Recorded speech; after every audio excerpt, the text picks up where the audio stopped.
స్వామివారికి అలంకరణ అంటే చాలా ఇష్టం కదా. అలంకరణ ప్రియులు. ఏడుకొండల వెంకటేశ్వర స్వామి నిత్య కళ్యాణం పచ్చతోరణంతో ఆ తిరుపతి అనేది ఎప్పుడు కూడా కళకళలాడిపోతూ ఉంటుంది.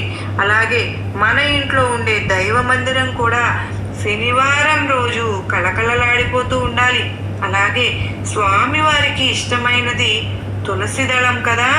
తులసి దళాన్ని చక్కగా స్వామివారికి మాలగా మార్చుకుని ఆ మాలను స్వామివారికి అలంకరించుకుని పిండితో వేసిన దీపారాధనలు 9 ఒత్తులతో వేసుకుని దీపాన్ని వెలిగించుకుని నువ్వు స్వామివారికి ఒక చిన్న బెల్లం ముక్కనైనా సరే కానీ నైవేద్యంగా పెట్టుకుని అయ్యా నాకు కష్టం ఇది అని చెప్పి నువ్వు స్వామివారికి విన్నవించుకుంటే చాలు. కనుక ఈ యొక్క 5 శనివారాలు కూడా నువ్వు స్వామివారిని చక్కగా పూజించుకుంటే ఈ నెలాఖరులోపు రేపుని మొదలు పెట్టుకుని చక్కగా నువ్వు స్వామివారికి విన్నవించుకుని 5 శనివారాలు అనేవి పూర్తయ్యేలోపే నీ కష్టం కూడా తీరిపోతుంది బిడ్డ. ఈ జూన్ నెలలో 28 2 శనివారాలు ఇప్పుడు రాబోతున్నాయి, రేపు కలుపుకుని అనేవి నీకు